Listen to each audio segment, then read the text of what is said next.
Dios les bendiga, amados hermanos, que el Señor colme vuestras vidas de mucha bendición.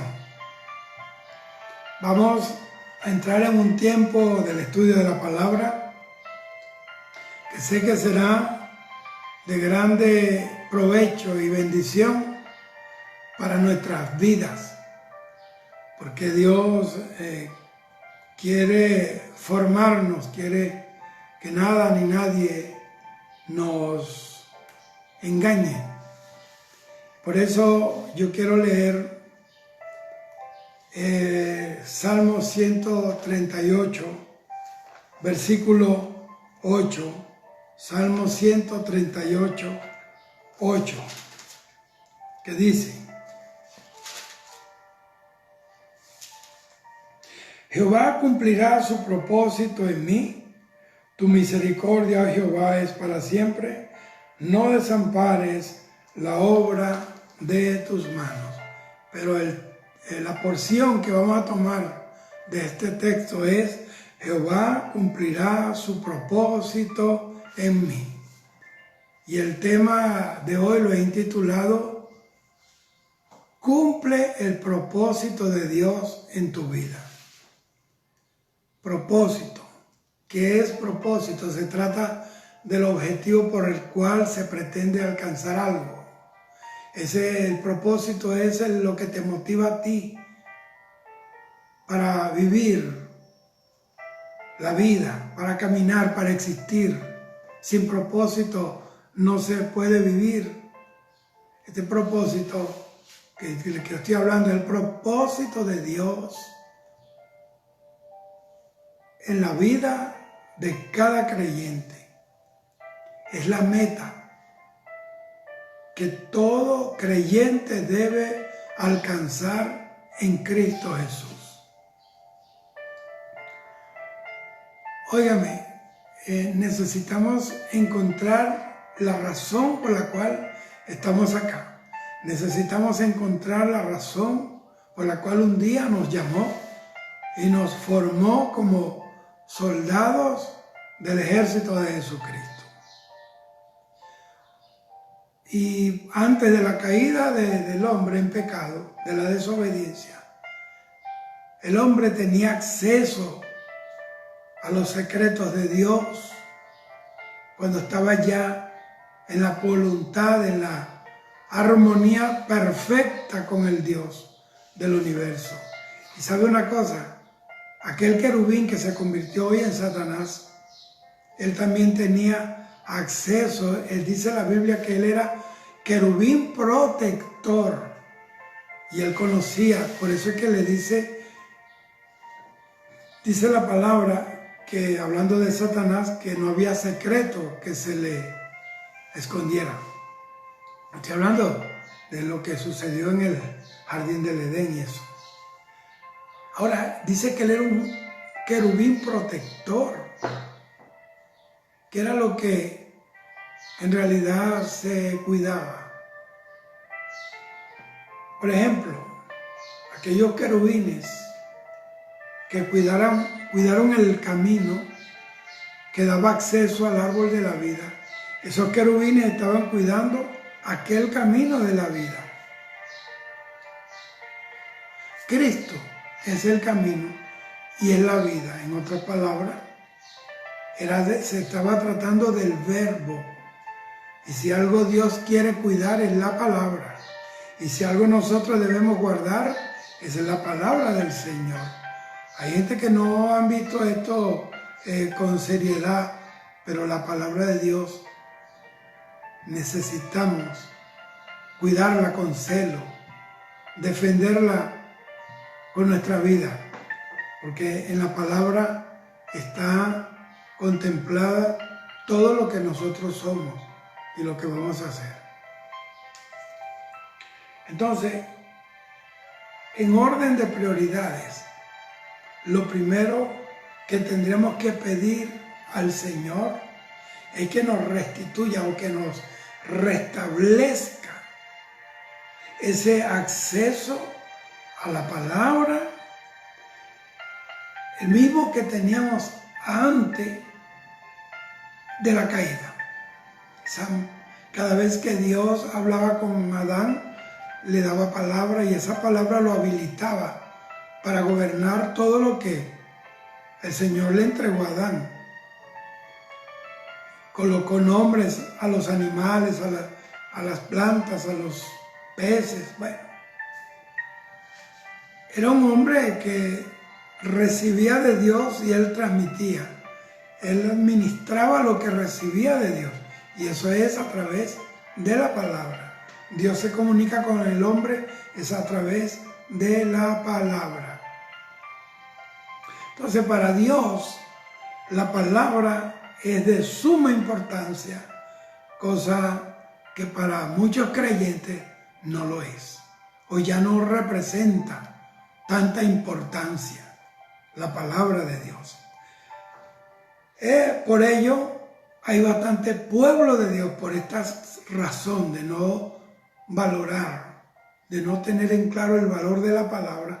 Por eso hay mucho pueblo de Dios que piensa que saltándose la palabra van a seguir siendo amados por el Señor, que dejando de cumplir lo que Dios ha exigido y que tomando como excusa que Dios es amor, cree que van a caminar van a ser amados por Dios y van a ser salvos. Entonces, es recomendable no poner a Dios o no proveer a Dios la excusa para ponernos entre la espada y la pared. Es preferible, y no le recomiendo a nadie que provoque a Dios que Él baje su vara sobre su cabeza. ¿Por qué? Porque nosotros fuimos creados con un propósito, con un deseo, con un diseño. ¿Por qué? Porque Dios es un Dios de propósito.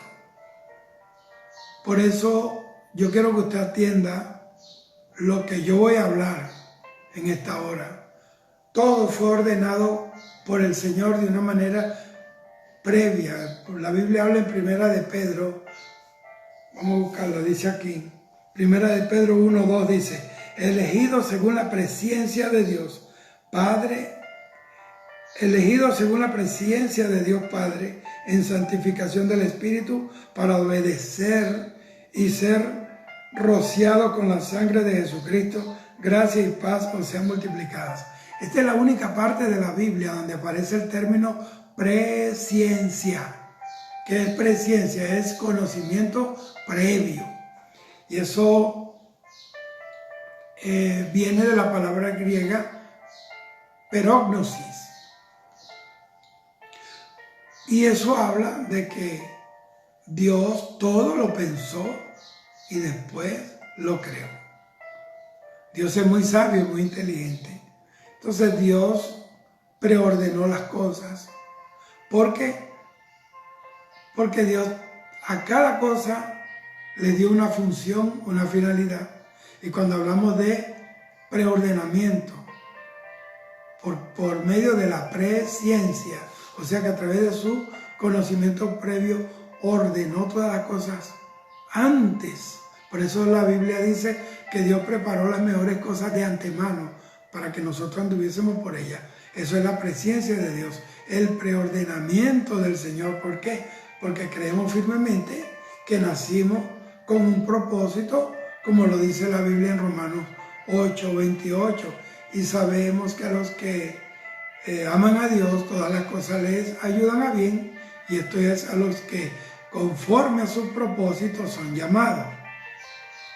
Oiga bien, hay un propósito en cada cosa.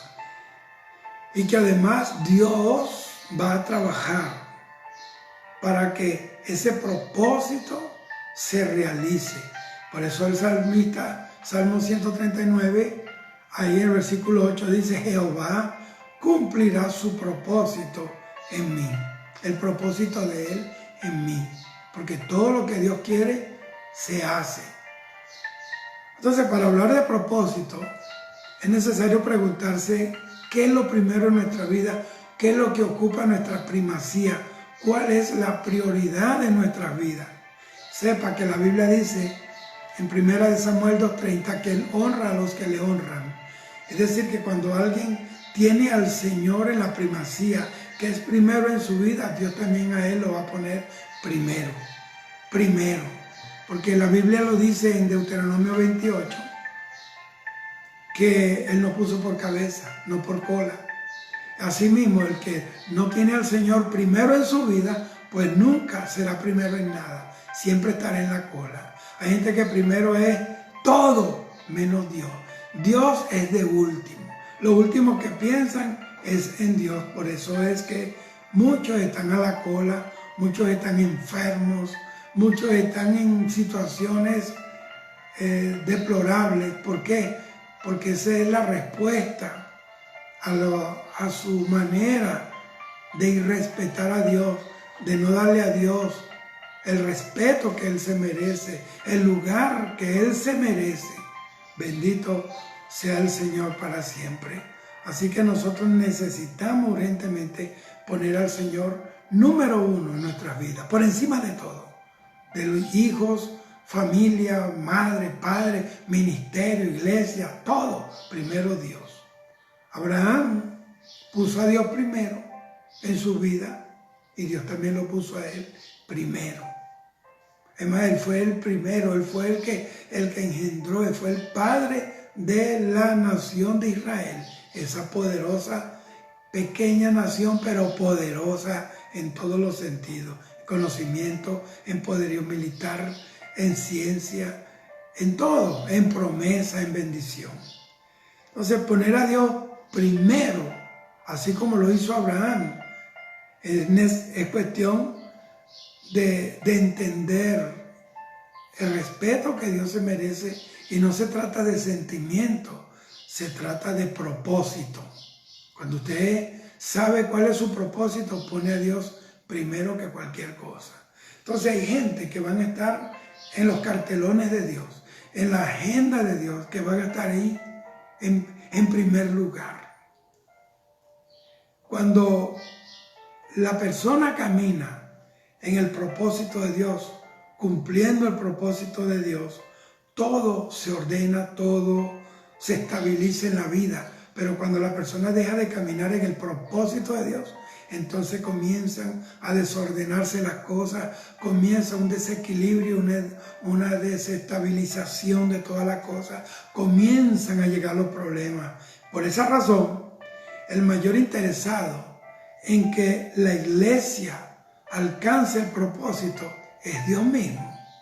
Y por eso Él va a utilizar lo que Él considere importante, necesario, para que ese propósito se cumpla y se lleve a cabo en la vida de cada uno de los que Él llamó. Gloria al Señor. Propósito, propósito. Cuando hablo de propósito, eso está quebrantando las casualidades. Todo se hizo con un propósito. Tú naciste con un propósito. Y por eso vamos a entrar en el tema.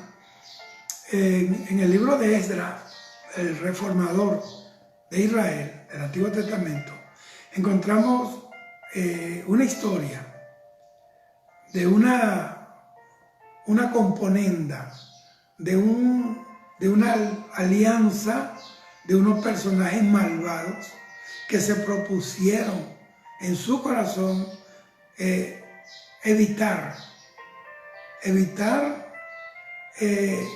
que el pueblo del Señor cumpliera el propósito, que era restablecer el culto, reedificar los muros caídos, las puertas quemadas y poner orden en la casa del Señor.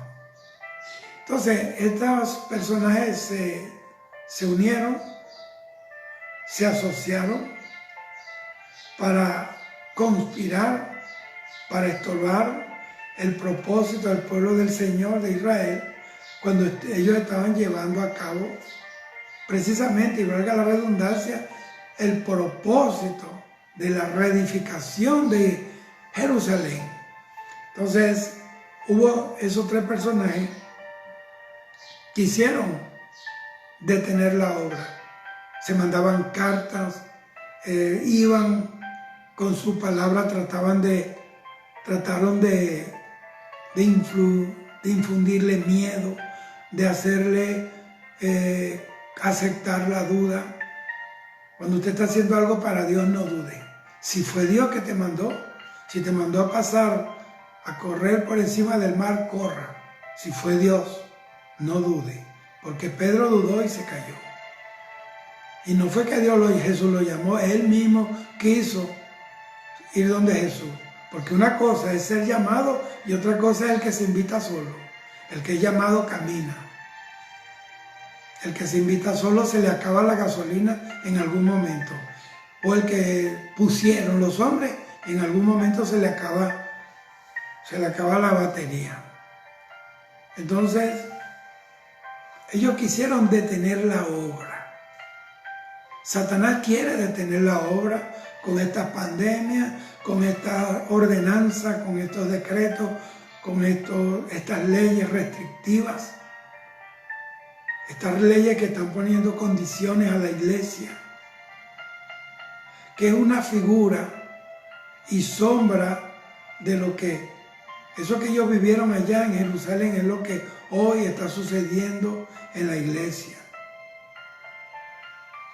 Y por eso es uno de los motivos por los cuales la iglesia no está avanzando, porque hay personajes, hay demonios, hay autoridades espirituales tratando de detener la obra del Señor y que el propósito de Dios no se cumpla. Vamos a Esdras, capítulo 4, versículos 5 al 15, dice: sobornaron además contra ellos a los consejeros para frustrar sus propósitos todo el tiempo de Ciro, rey de Persia, hasta el reinado de Darío, rey de Persia. En el reinado de Asuero, en el principio de su reinado, escribieron acusaciones contra los habitantes de Judá y de Jerusalén. También en los días de Artajerjes escribieron Bislán, Mitrídates y Tabeel y los demás compañeros suyos, Artajerjes, rey de Persia, y la escritura y el lenguaje de la carta eran en arameo. Rehum, canciller, y Simsei, secretario, escribieron una carta contra Jerusalén al rey Artajerjes. En tal fecha escribieron Rehum, canciller, y Simsai, secretario, y los demás compañeros suyos, los jueces, gobernadores y oficiales, y los de Persia, de Erech, de Babilonia, de Susa, esto es, los elamitas, y los demás pueblos que el grande y glorioso Asnapar transportó e hizo habitar en las ciudades de Samaria y las demás provincias del otro lado del río. Y esta es la copia de la carta que enviaron al rey Artajerjes: tus siervos del otro lado del río te saludan.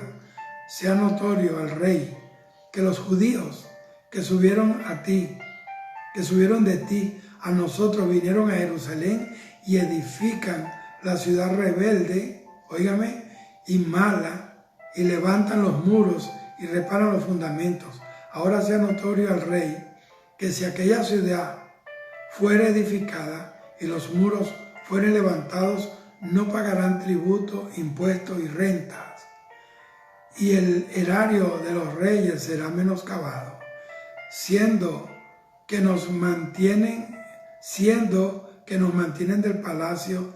No nos es justo ver el menosprecio del rey, por lo cual hemos enviado a hacerlo saber al rey, para que se busque en el libro de la memoria de tus padres, y allí hallarás en el libro de la memoria, y sabrás que esta ciudad es ciudad rebelde y perjudicial a los reyes y a las provincias, y que de tiempo antiguo forman en medio de ellas rebeliones, por lo que esta ciudad fue destruida. Mire esto, utilizando crónicas, la historia para la historia pasada para impedir un futuro. Usted no deje que nadie le lea la crónica. Si usted se arrepintió, se apartó y usted está seguro de que tiene el perdón de Dios sobre su vida, que está cubierto por la sangre del Señor, no deje que el diablo le lea lo que el Señor enterró y sepultó en el mar del olvido, porque Dios olvida. Entonces estos hombres, y esta edificación vino de parte de Dios, esto lo anunciaron el profeta Jeremías y otros profetas, la restauración de Jerusalén, de la casa del Señor. Pero estos tres hombres por un tiempo detuvieron la obra, detuvieron el propósito. Entonces, ¿será que se puede detener el propósito de Dios? Sí, y solo puede detener el propósito de Dios que el diablo, yo creo que usted entiende, el diablo no tiene poder. El único que puede detener y postergar el propósito de Dios es el mismo pueblo de Dios. Porque el diablo no tiene poder para meter mano, solo que usa a los hombres, usa a esos tres hombres, porque había un propósito ahí también. Había un propósito. Dios quería que aflorara en el corazón del pueblo de Israel, de los judíos, de los habitantes de Jerusalén y de Judá, el deseo de edificar y reedificar los muros por encima de aquellos que los calumniaron y hicieron todo, pusieron a la mesa todas sus posibilidades para detener la obra de Dios. Usted mismo puede detener el propósito, usted. El diablo no, usted sí. ¿Sabe que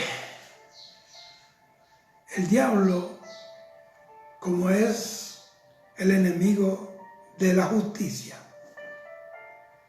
él va a intentar por la fuerza hundirte, llevarte, puede ser a una escasez extrema, y Dios lo va a permitir muchas veces. ¿Para qué? Para probar a los que sirven al Señor. Y así, óigame bien, porque mucha de la gente que seguían al Señor, lo seguían por interés, porque convertía las piedras en pan, las aguas en vino, porque sanaba a los cojos, porque sanaba a la gente, porque liberaba a los endemoniados, sanaba a la gente de la epilepsia, una enfermedad que es un demonio, pero es terrible eso, es triste. Y si esto que él hace no le funciona, entonces lo va a llevar a una situación donde va a utilizar todas las estrategias que tiene y las armas para desviarte del propósito de Dios a través de la abundancia. Primero te da la escasez, te lleva al extremo. Si no puede ahí, entonces te pone el otro extremo. Te da mucha abundancia, hasta riquezas. Y en esos dos extremos, muchos han dejado de cumplir el propósito de Dios. ¿Por qué? Porque el enemigo sabe que usted es el instrumento de Dios para realizar el diseño de Dios en la tierra. Óigame, usted es el instrumento para cambiar la familia, para cambiar el barrio, para cambiar las naciones. Bendito sea el Señor. Al Padre le plació que fuera usted, que fuera yo, que fuéramos nosotros quienes construyéramos el edificio de Dios en la tierra, que es la iglesia. En aquel tiempo construyeron un edificio de piedra, de bloque, de cemento, de mezclas. Pero hoy nosotros somos los edificadores, somos los Nehemías, los Esdras, los Josadac, que estamos edificando no un templo de piedra, sino de alma. Estamos edificando la iglesia de Cristo. Alabado sea el Señor. Entonces vamos a ver estos hombres. ¿Sabes que los nombres de las personas reflejan la naturaleza de ellos? Esos tres hombres, uno de ellos se llamaba Bislam. ¿Qué significa Bislam? Bislam significa falsa paz. Dice la palabra del Señor en Juan 14, 27, aquí, la paz os dejo, mi paz os doy, no como el mundo la da, yo la doy. Esto quiere decir que hay dos fuentes de paz, una es el mundo y otra es el Señor Jesucristo. Hay dos tipos de paz, la paz del mundo, la paz que da el mundo y la paz que provee Dios a través de Jesucristo. Justificados pues por la fe tenemos paz para con Dios, por medio del Señor Jesucristo. Entonces, la paz que da Jesús habla de una paz que no se consigue en el mundo, que no hay nada terrenal, no hay nada material que provea esta paz, porque la paz de la que Jesús está hablando viene del cielo y reside en el Espíritu. O sea, es un completo sosiego en la tormenta. Como Pedro, Pablo, que estaban perseguidos, azotados, encarcelados, pero alababan a Dios. Nadie puede hacer esto si no tiene la paz del Señor. Entonces, en el momento que llega la paz del Señor, algo toma control de nuestro ser interior. Entonces, como le digo al Señor a Pedro, antes tú ibas donde querías, pero llegará el momento que tú irás donde no quieres, te ceñirá otro. Y la única manera de soportar ese plan de Dios es teniendo la paz del Señor en nuestra vida.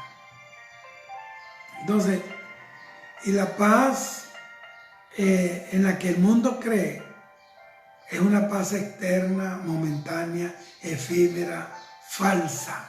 ¿Por qué? Porque depende de la circunstancia de lo material, de la circunstancia de lo fortuito, de la salud, del aumento de sueldo, no sé. En definitiva, es una paz que cuando llega a la vida de muchas personas, dejan de anhelar el propósito por el cual un día nacieron y quedaron ahí estacionados en lo que provee el mundo. Entonces, esta falsa paz lo que hace es que la gente se desenfoca a través de esas ofertas que son atractivas que da el mundo, y para ver que señala como que van a tener tranquilidad con esto o con aquello, que van a tener paz haciendo esto o haciendo aquello. Y la Biblia dice que la única manera de que tengamos paz es rindiéndonos a los pies del príncipe de la paz. Dice la Biblia en Isaías que no hay paz para los impíos, dijo mi Dios.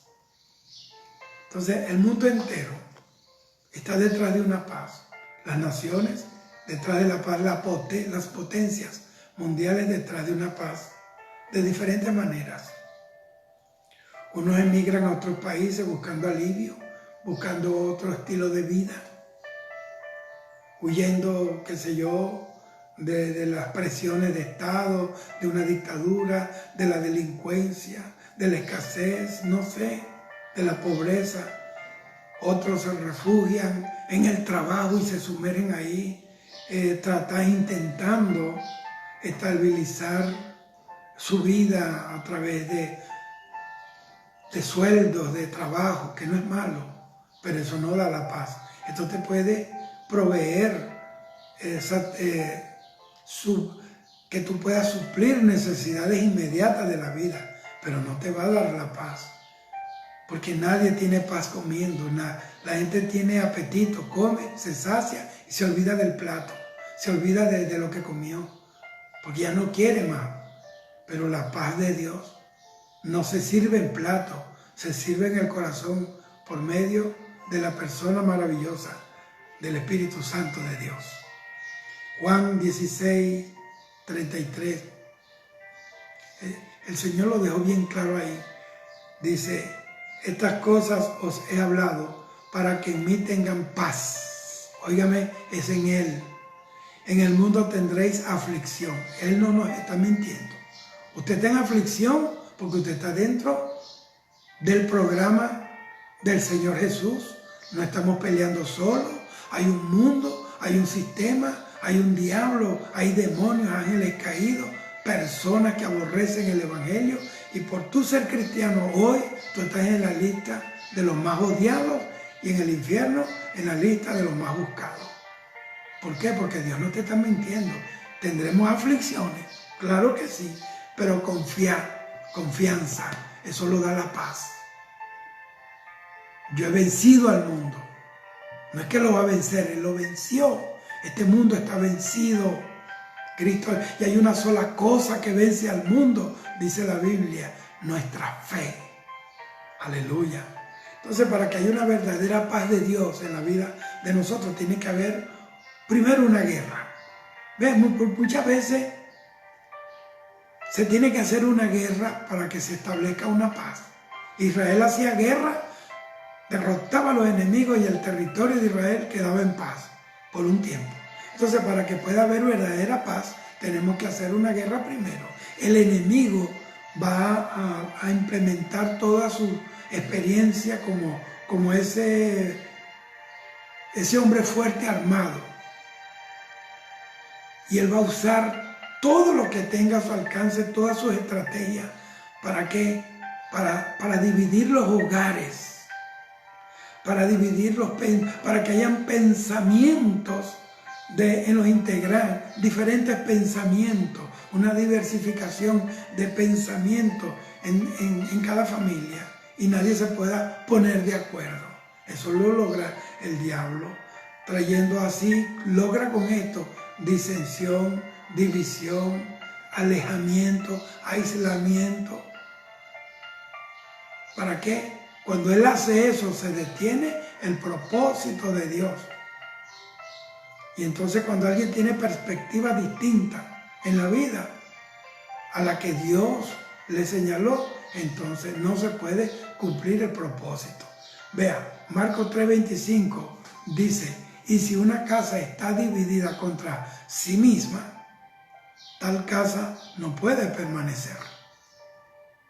Entonces, por ese motivo, hay tantos hogares, incluso iglesias, congregaciones, que no alcanzan a lograr el propósito de Dios. ¿Y cuál es el propósito de Dios? Su reino.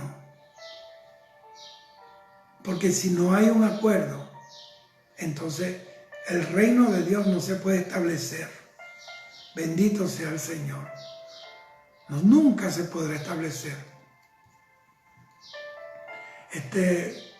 En la Biblia habla de un hogar donde hubo un tremendo caos, una tragedia impresionante, por supuesto, administrada, proporcionada por el mismo Satanás. Y era la casa de Job. Todo era bien. Y no cree usted que le vino a eso porque él era malo o porque andaba en pecado, ¿no? Dice la Biblia que era varón perfecto, temeroso de Dios. Y el tanto que el Señor se atrevió a decirle a Satanás, ¿no has considerado a mi siervo Job, que no hay otro como él, varón perfecto, no hay otro mejor que él en la tierra? El Señor sabe, el Señor se enorgullece y nos presenta como una credencial delante del diablo. Vea, por eso que dice la Biblia en hebreo, por lo tanto él no se avergüenza en llamarse Dios de ellos. ¿Será que Dios se siente orgulloso en decir, yo soy el Dios de fulano? Usted que me está viendo, hombre o mujer, fulano o fulana. En esa casa todo era bien, había prosperidad, trabajaba, tenía 10 hijos, una esposa, todo era bien, hasta que llegó la tragedia. Dice la Biblia Eso está en Job capítulo 1, versículo 20 al 22 dice: entonces Job se levantó y rasgó su manto y rasuró su cabeza y se postró en tierra y adoró. Mire esto, mire todo lo que él hizo. Rompió su manto. ¿Para qué necesitaba un manto si los hijos se murieron? ¿Para qué necesitaba un manto si ya no tenía vacas en los corrales? ¿Para qué necesitaba un manto si la misma mujer lo mandó a que maldijera a Dios y que se muriera? Quería que se muriera. Hay gente que cuando tú caes en una situación, ellos están esperando que tú te caigas y te mueras, como pasó en Hechos capítulo 28, cuando a Pablo lo mordió la víbora. Estaban esperando que Pablo se hinchase y cayese muerto de repente. No te caigas, no te mueras. Di, no moriré, sino que viviré para contar las maravillas del Dios del cielo. Dígaselo al diablo, dígaselo a usted mismo. Y dice que se rasuró la cabeza, se rasuró, se quitó todo el cabello, una señal extrema de humillación ante Dios. ¿Y sabe qué hizo después? Adoró. Hizo todo eso para poder adorar, porque nadie puede adorar a Dios a menos que se humille de verdad. Rasgue esos mantos, esos trapos de tantos colores y orgullo y vanagloria. ¿Sabe? Versículo 11 dice: desnudo salí del vientre de mi madre. Entonces, esto es una declaración profética. Oye, ya tú vas a ver por qué. Y desnudo volveré allá. Jehová dio, Jehová quitó, sea el nombre de Jehová bendito. En todo esto no pecó Job, ni atribuyó a Dios despropósito alguno. ¿Sabe por qué no le atribuyó despropósito a Dios? Porque Dios no es un Dios de despropósito. Dios es un Dios de propósito. Y Él nos da su propósito a nosotros. A nosotros. ¿Por qué dice desnudo salí del vientre de mi madre? Porque es así, como queriendo decir, todo lo que yo tengo es ganancia, es añadidura de Dios, porque yo nací desnudo.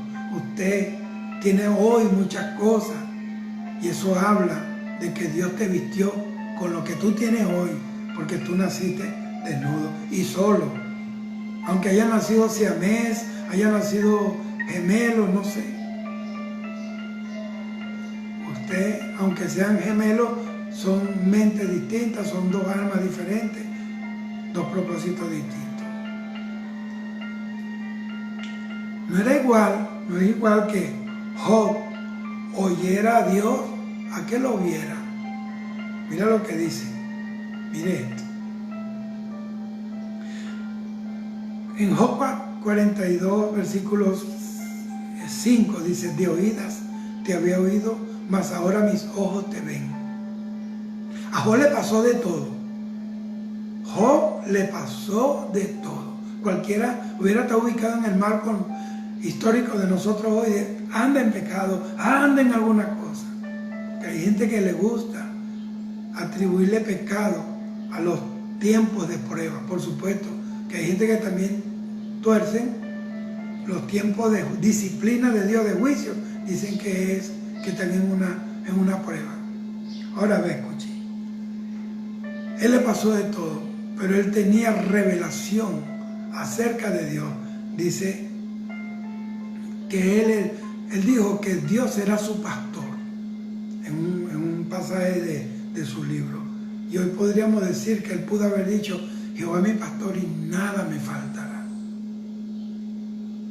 Entonces Dios estaba llevando a cabo un proceso tremendo en la vida de este hombre. Y todo esto era para revelarle a Job, porque él era justo, perfecto, pero le faltaba algo: conocer el propósito de Dios. Él simplemente tenía hijos, todo lo que hacía lo prosperaba. Eso no era el propósito. Esa es la bendición de caminar en integridad, pero eso no es el propósito. El propósito de Dios no es que yo viva dentro de una casa, una mansión, y me quede ahí adentro, orando adentro.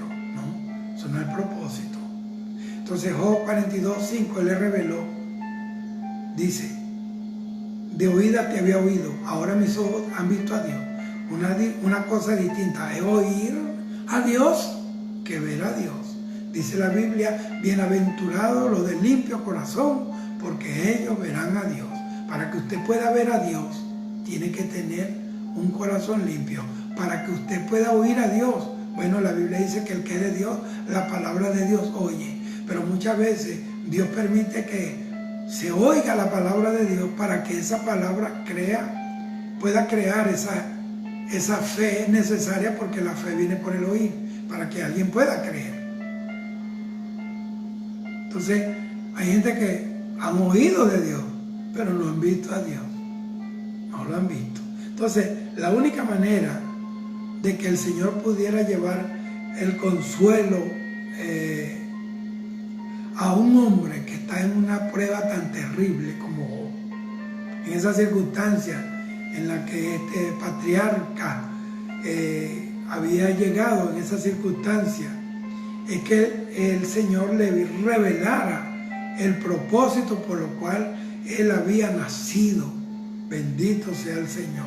Y como Dios va a devolverle todo lo que él perdió, Dios sabía que se lo iba a devolver. Se lo iba a devolver multiplicado.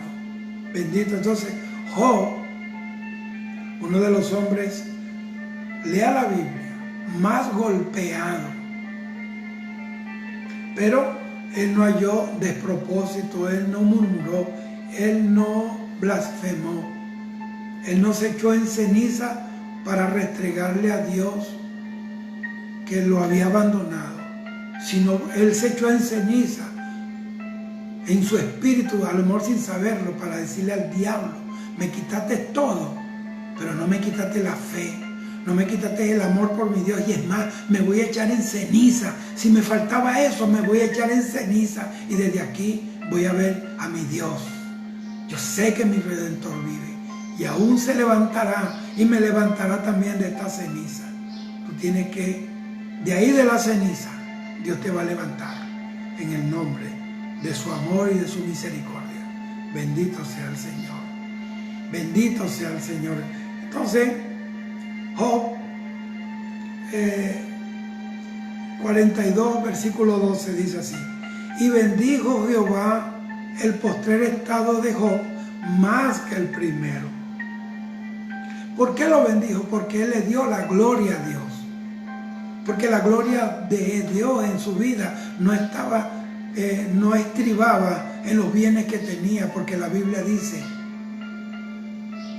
que la gloria de Dios, que la felicidad del hombre no estriba, dijo Jesús, en los bienes que posee. Entonces, a pesar de todo, él le dio la gloria a Dios. ¿Sabe por qué? Porque la gloria la tenía por dentro. La gloria no la tenía en sus trajes, ni en la piel que ahora tenía sarna, ni en las habitaciones de sus hijos, ni en el cuerpo de su mujer. La gloria la llevaba por dentro. Era una vasija de gloria, de honra para Dios. Entonces la palabra quiere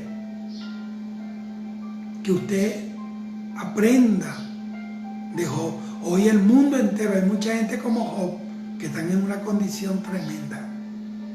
Pero no olvides echarte en ceniza y alabar a Dios. En medio de esa crisis es cuando tu voz suena en el cielo como un trueno, como un rayo, como una centella que parte todo lo que haya en su camino. No hay diablo en el segundo cielo, no hay principado que detenga la alabanza de un hombre o una mujer, la adoración de un hombre o una mujer que físicamente, naturalmente, no tiene motivo ni siquiera para reír, y sin embargo, así en un hospital, con un diagnóstico, con una crisis, levanta las manos y adora al Señor. La palabra quiere que usted crea la palabra. La misma palabra cree que usted crea en esa palabra para poderlo bendecir, para poderle dar. Una cosa es bendición y otra cosa es la gloria de Dios. Bendito sea Dios. Vamos a continuar. Vamos con el otro personaje. Se llamaba Mitrídates. ¿Sabe qué significa Mitrídates? El que rompe la ley. ¿Qué es una ley? La ley es un precepto, es más, la ley es un margen. Y además de esto, habían 368 preceptos que tenía el pueblo judío. 368 preceptos. Hoy, la iglesia del Señor, hoy, ya estamos en junio 2020, nosotros no tenemos 368 preceptos, que ya eso es otro tema, porque Dios dio solo 10 mandamientos, pero ese es otro tema. Nosotros hoy manejamos esto, que es la palabra completa, desde Génesis hasta Apocalipsis. Todo esto lo tenemos que manejar. Esa palabra es la que marca los límites en este camino. En esta palabra te dice: no codiciará, no matará, no robará. El que mira a la mujer del prójimo para codiciarla ya adulteró en el corazón. Entonces aquí, esta es la palabra en la que te va a marcar límites. Hasta dónde tú puedes llegar. Tú no robas pudiendo hacerlo por esta palabra. Porque esta palabra ahora es generador de tus actitudes, de tu conducta. Ahora, si no hay un camino delimitado, vea, hermano, ven una autopista, por eso ponen una isla por el medio, una cosa de cemento, porque imagínense si no hubiera esto, se estrellan los que vienen de aquí para allá y de allá para acá. Entonces, todo camino tiene un límite. Y si no hay un camino delimitado, es muy probable que la gente, o sea, se desbarranquen y la gente se desvíe. Entonces, a alguna persona, cualquier persona que rompa límites, va en un camino de despropósito. Hay que analizar, óigame bien, si se está fuera del propósito de Dios y averiguar por medio del Espíritu de Dios en qué momento se quebrantaron los límites que Dios puso. Una pareja de novios tiene que tener límites, porque si no termina donde no deben terminar. Así que tenemos que tener límites, hermano. Gloria a Dios. Entonces, una persona, para aceptar al Señor Jesucristo, nuestro Salvador, tiene que tener claro el propósito. La Biblia dice que Felipe, el diácono de la iglesia de Jerusalén, él se encontró con porque el Espíritu lo llevó un camino, con un eunuco, que era un príncipe, era el que gobernaba los tesoros de Candace. Y él venía leyendo la Biblia. Mira lo que estaba haciendo este eunuco, leyendo la Biblia. Y el eunuco, él todavía, aunque estaba leyendo la palabra, no había aceptado a Jesucristo, porque no lo conocía. Nadie le habló allá en Jerusalén de Jesucristo. ¡Qué desastre! ¡Qué desastre! Que él dijo: ¿y cómo entenderé si nadie me explicó? Vino a adorar a Jerusalén y salió más seco que como llegó, porque nadie le habló de Jesús. Nadie le habló del propósito, nadie le habló de la redención, de la salvación, de la vida eterna. Nadie le habló de eso. Qué tremendo cuando en la iglesia no se hablan de estos temas, cuando la gente lo que van es a aplaudir y a dar un grito de júbilo, un grito de guerra y una vueltita para Jehová y cantar y tocar tambor y un merengue ahí, un piano y un escándalo, eso. Pero la gente se va sin conocer a Jesús. ¿Dónde están los maestros? ¿Dónde están los Felipes de hoy en los caminos para predicarle a la gente? ¿Dónde están los que reparten un tratado para decirle a la gente que hay un camino y se llama Jesús? ¿Dónde están?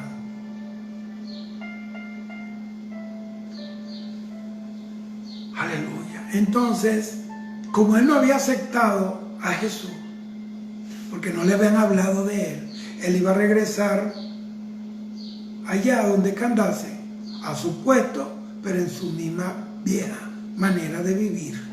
Y eso no conviene. Que usted vaya a la congregación y regrese a su mismo estilo de vida pecaminoso y que a Dios no le agrada.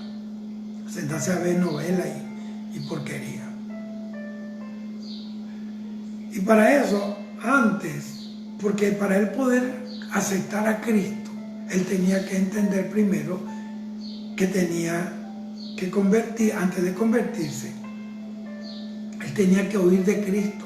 Y a través de la enseñanza que el Espíritu de Dios le dio a través de Felipe, este hombre entendió a capacidad lo que era el propósito de la venida de Jesús al mundo. Y ahí, cuando él entendió que el propósito de Dios es en Cristo Jesús, que todo aquel que en él cree no se pierde, es el propósito. Entonces él tenía que aceptar a Cristo, y al aceptar a Cristo aceptó también el propósito de Dios para él. Y él fue el hombre que llevó el evangelio allá, a Arabia Saudita. Y todos esos contornos, incluso yo creo que hasta en Etiopía. Etiopía es la antigua Cus. Entonces, el gran problema de la gente es que viven un suceso con Cristo, pero nunca le enseñaron el proceso. Solo viven de suceso, pero no conocen el proceso. Es diferente. Y por eso ellos no entienden qué camino van a seguir, porque no hay propósito. ¿Cuál es el propósito de nosotros ir a la congregación? ¿Cuál es el propósito de nosotros vivir en esta tierra? Tienen que conocerlo. Ahora, no entender, si nosotros no entendemos esto, entonces vamos a desviar el propósito. Entonces, no tener la puerta que me lleva a la casa del Padre, eso equivale a haber perdido el propósito. Cuando usted pierde el propósito, ya usted no está en el camino, ya usted no puede cruzar la puerta que le lleva al Padre. Gloria al Señor. Siempre que ha habido mensaje de Dios, ha estado velado, ha estado oculto para una parte de la gente, pero Dios señaló siempre a alguien para que lo decodifique, para que entienda el propósito. Vea, el Señor le hablaba a Israel en parábola, pero a sus discípulos le hablaba claramente. Ellos entendieron el propósito. Ese propósito estaba velado para ellos. Dice la Biblia que el Señor cegó a los israelitas. No pueden entender el propósito, pero nosotros sí. Alabado sea el Señor. Ahora, escuche esto. Dios siempre señala a través de la palabra, alumbra el entendimiento de alguien para que entienda el propósito. Moisés entendió que su nombre, que significa rescatado de las aguas, no era por casualidad, porque él fue rescatado de las aguas porque había un propósito. Por ese propósito no se murió ahogado. Por ese propósito nació en una tierra extraña de esclavitud, donde nacer estaba prohibido. Él nació en los tiempos en que nacer estaba prohibido. El propósito rompe los márgenes humanos, los márgenes del hombre, los márgenes del diablo. Entonces, eso fue lo que pasó en el caso de Faraón con José. José llegó a Egipto porque había un propósito. Era de interpretar los sueños del Faraón y a través de eso preservar la vida del pueblo de Israel, de que no muriera de hambre. Ese era el propósito. Alabado sea el Señor. Entonces Dios dejó bien claro que se tiene que obedecer el propósito y que no se puede óigame, por eso es mitídrate, perdón, el que quebranta la ley Dios nos deja bien claro que no podemos quebrantar la ley de Dios. Bendito sea el Señor. Ni en ninguna forma no podemos quebrantar lo que Dios nos dice que tenemos que obedecer. Juan 14:21 dice: el que tiene mis mandamientos y los guarda, dijo Jesús, este es el que me ama, y el que me ama será amado por mi Padre, y yo le amaré y me manifestaré a él. Dios no se puede manifestar en alguien, en algún lugar, si no se cumple con la palabra de Dios y si no se obedece la palabra de Dios. Mateo capítulo 5, versículos 17 al 20 dice: no penséis que he venido para abrogar la ley o los profetas. No he venido para abrogar, sino para cumplir. Porque de cierto digo que hasta que pasen el cielo y la tierra, ni una jota ni una tilde pasará de la ley, hasta que todo se haya cumplido. De manera que cualquiera que quebrante uno de estos mandamientos muy pequeños, así enseña a los hombres muy pequeños, será llamado en el reino de los cielos. Mas cualquiera que los haga y los enseñe, este será llamado grande en el reino de los cielos. Porque os digo que si vuestra justicia no fuese mayor que la de los escribas y los fariseos, no entraréis en el reino de los cielos. Óigame esto. Pablo, el apóstol de nosotros los gentiles, él exhorta a que la iglesia debe mantenerse firme en el propósito, y él nos da también la clave de no caer y de no ser desviado del propósito. Eso lo dijo el apóstol Pedro. Segunda de Pedro 1:10 dice: por lo cual, hermanos, tanto más procurad hacer firme vuestra vocación y elección, porque haciendo estas cosas no caeréis. Mire lo que dice: porque de esta manera os será otorgada amplia y generosa entrada en el reino eterno de nuestro Señor y Salvador Jesucristo. Yo les recomiendo, y eso va conmigo también, evitemos desobedecer a Dios, desobedecer su palabra, quebrantar sus mandamientos. Evitemos a toda costa de desviarnos del propósito de Dios. ¿Para qué? Para que la misma palabra que nosotros estamos obedeciendo se convierta en un instrumento proveedor de bendiciones, y ese propósito pueda establecerse. Romanos 16:17 dice: mas os ruego, hermanos, que os fijéis en quienes, en los que causan divisiones y tropiezos en contra de la doctrina que vosotros habéis aprendido, y que os apartéis de ellos. Mire, todo aquel que está incitando a violar la ley de Dios, estoy hablando de la palabra del Señor, a dejar de cumplir la palabra, dejar de caminar en la sana doctrina para aceptar, normas o decretos humanos de los hombres en las congregaciones, o que desvía al pueblo del propósito original para encaminarlo por sendero distinto al de la palabra. Bueno, Pablo dice: sea anatema, sea maldito el que enseñe otro evangelio diferente. Mucho anatema hay. La tercera persona que la usó el diablo, porque el diablo, si no consigue a quién usar, bueno, no hubiera tanta corrupción, tanta barbaridad. Pero el diablo está buscando un instrumento.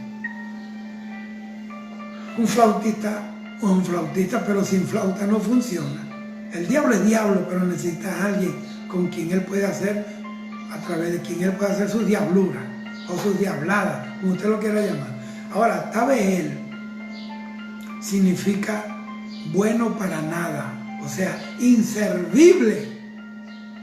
Dios mío, esto se va a poner bueno. Ser bueno para Dios es ser bueno para el propósito. Y cuando usted es bueno para el propósito, es bueno para todo. Entonces, delante de Dios solamente hay bueno cuando se trata de estar en el propósito. Si usted ya no está cumpliendo el propósito o usted no lo ha cumplido, usted no es bueno, usted no es buena. Entonces, en el libro de Romanos 8:28 dice: sabemos que los que aman a Dios, todas las cosas le ayudan a bien. Esto es a los que conforme a su propósito son llamados. Versículo 29 dice: porque a los que antes conoció, también los predestinó para que fuesen hechos conforme a la imagen de su Hijo. Ese es el propósito. Para que Él sea primogénito entre muchos hermanos. Primogénito. Ahora, ¿qué se entiende aquí? O sea, ¿o qué entiende Dios eso? Esto es a lo que conforme, los que aman a Dios, que dice Pablo. ¿Cómo Dios interpreta? O sea, ¿qué entiende Dios por amor? Esto es lo que, el amor es lo que conforme a su propósito han sido llamados. Él solamente entiende el amor cuando el propósito se cumple, más nada. Ahora, ¿sabe que la predestinación es algo que, entonces voy a hablar de eso? ¿Elección o predestinación? Dios Padre me hizo una cita con Jesús. Así mismo, me hizo una cita, Él concertó una cita entre yo y el Señor Jesucristo. Por eso dice la Biblia que nosotros no lo escogimos a Él, no lo elegimos a Él, sino que Él nos eligió a nosotros y nosotros no lo amamos a Él, Él nos amó primero. Entonces, no fueron una casualidad la gente que un día se cruzó en nuestro camino, nos habló del Evangelio. Yo nací en el Evangelio, pero en el caso de usted, que alguien le habló en un lugar, le predicó el Evangelio, no es una casualidad. Dios preparó de antemano a esa persona que estaba allí por donde usted iba a pasar o pasó por donde tú estabas y tu vida cambió. Eso se llama la cita que Dios preparó entre nosotros y Jesús. He conocido gente buena, gente mala, gente importante en mi vida, pero nada se compara como el día en que esa cita se concertó, en que digo como la mujer, la esposa del cantar de los cantares: he aquí mi amado es mío y yo soy de mi amado. Ese día cambió todo. Dios tenía la cita, la hora marcada en su agenda para ti y para mí. Los predestinó, se les dio un destino previo. Vea, ¿para qué? Para que fuesen hechos. En la palabra hay dos acontecimientos. Está un suceso y un proceso. Óigame, hay dos cosas, un suceso y un proceso. El suceso se llevó a cabo cuando usted ni siquiera era creyente, pero el proceso fue alterado. El enemigo lo puede hacer, él puede alterar el proceso cuando el hombre le da legalidad. Entonces usted tiene que entender que hay sucesos que tenemos que experimentar, pero el proceso es el producto final de todo suceso. Sucesos son hechos que suceden, se llama sucesos, cosas que suceden. Todas las cosas nos ayudan a bien. ¿Para qué? Para llevarnos al propósito de ser llamados. ¿Para qué? Para un propósito. Alabado sea el Señor. Y el proceso es ese trabajo de Dios, esa manipulación divina para perfeccionarnos y que nosotros podamos estar adecuados para cumplir el propósito. Vean, el suceso de Saulo de Tarso, en lo que pasó en el camino de Damasco, fue un suceso, pero cuando estaba en la calle de la derecha, en aquella casa, allí comenzó el proceso. Y ya fue tan tremendo que le procesó hasta el nombre. Ya no era Saulo, ahora era Pablo, el apóstol de Jesucristo. Entonces, tú estás listo ahora para entrar en el suceso, en el proceso de Dios. Estás listo para que se reanude el proceso en tu vida. Está hecho conforme a la imagen de Dios a través de Jesús. Si no, no puede. Pero cuando a Dios le agradó tanto Jesús, que quiere que todos seamos igual a Jesús. Quiere un ejército, no clones. Quiere gente que se parezcan a Él. Romanos capítulo 9, versículo 8, 11, 14 al 16, mira lo que dice. Esto es, no los que son hijos, sino no los que son hijos según la carne son los hijos de Dios, sino que los que son hijos según la promesa son contados como descendientes. Porque la palabra de la promesa es esta: por este tiempo vendré, y Sara tendrá un hijo. Y no solo esto, sino también cuando Rebeca concibió de uno de Isaac, nuestro padre, pues no había aún nacido, ni había hecho aún ni bien ni mal, para que el propósito de Dios conforme a la elección permaneciese, no por las obras, sino por el que llama. Eso lo dice Pablo. ¿Qué pues diremos? ¿Que hay justicia en Dios? En ninguna manera.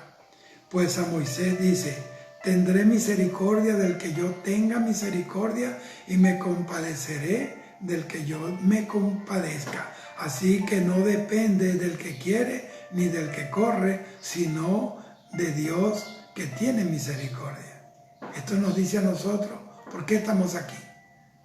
No fue porque corrimos, no porque nos lo merezcamos, fue por su misericordia. Escúcheme esto. ¿Cuánta gente hoy, usted ve que deambula, usted se ha encontrado en la calle que dicen que son hijos de Dios? Pero sin embargo, y usted le pregunta, ¿usted es hijo de Dios? Y hasta le contestan que son hijos de Dios porque nos creó Dios. Todos somos hijos de Dios porque nos creó Dios. No. Todos somos creación. Hasta el día que venimos a Cristo, nacemos de nuevo, pasamos una transición de creación a hijo de Dios. La misericordia es para la creación, pero la bendición es solamente para los hijos de Dios. La creación vive de la misericordia de Dios, pero nosotros de la bendición de Dios, porque Él es nuestro Padre. Así que nadie, un hijo que no es hijo de un padre, no puede exigirle a esa persona que no es su padre que le dé algo, porque no es su responsabilidad. La responsabilidad del Señor es con sus hijos. Somos hijos de Dios, herederos, coherederos con Cristo Jesús de todo lo que hay en el cielo y la tierra nos pertenece por Cristo Jesús. Bendito sea el Señor. Entonces, fíjese usted, para que vea, pero ya voy a terminar. Esaú y Jacob nacieron del mismo vientre, eran hijos del mismo patriarca y de la misma matriarca. Los dos eran portadores de una promesa y los dos nacieron. ¿Pero qué? El que tomó la bendición, el que se hizo padre de la nación de Israel, fue Jacob. ¿Por qué? Porque hubieron muchos sucesos en su vida.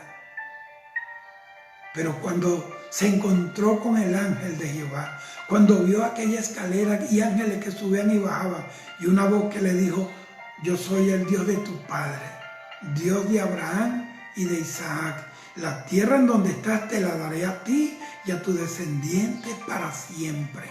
Allí dejó de ser un suceso y se convirtió en el proceso. Y fue tanto el proceso que Dios le cambió hasta el nombre de Jacob a Israel. Y salió distinto. Como estaba procesado, no fue a enfrentar a su hermano como un enemigo, sino que fue humillado y se echó al hombro de su hermano. Y aquel hermano que venía a matarlo, porque ahora este hombre no estaba lleno de sucesos, sino de un proceso. Él vio algo en la cara de Jacob, que dice que este hombre, Jacob le dijo: todo esto, que este ganado es de mi señor Esaú. Y Esaú le dijo: no, ya yo tengo lo mío. Él tenía los sucesos, pero Jacob tenía el proceso. Y dice que él lloró en el hombro de su hermano, lo andaba buscando para matarlo, pero esa noche comenzó el proceso. Y dice la Biblia que aún a nuestros enemigos nos hace estar en paz con nosotros cuando nuestros caminos son agradables a Dios. Antes, en los sucesos, cuando era Jacob, andaba en malos caminos, haciendo triquiñuelas, trampas, pintando vacas, pintando ovejas. Entonces, hasta que Dios lo llevó al proceso. Necesitamos el proceso. Necesitas el proceso. Yo lo necesito. Jesús, en el Calvario, ahí con los brazos abiertos, nos da una invitación para que nosotros formemos parte, nos unamos a esa familia del propósito. Y resucitado también dijo: y por todo el mundo, este es el propósito, este es mi propósito, yo los invito, yo estaré con vosotros todos los días de mi vida, de vuestra vida hasta el fin del mundo. Entonces Esaú no quiso aceptar el propósito, es más, rechazó hasta la primogenitura, la rechazó, no la aceptó. La primogenitura estaba ligada al propósito. Él rechazó la primogenitura, rechazó el propósito, terminó llorando con amargura y nunca pudo recuperar. Si tú pierdes el propósito, pueda que nunca más lo recuperes.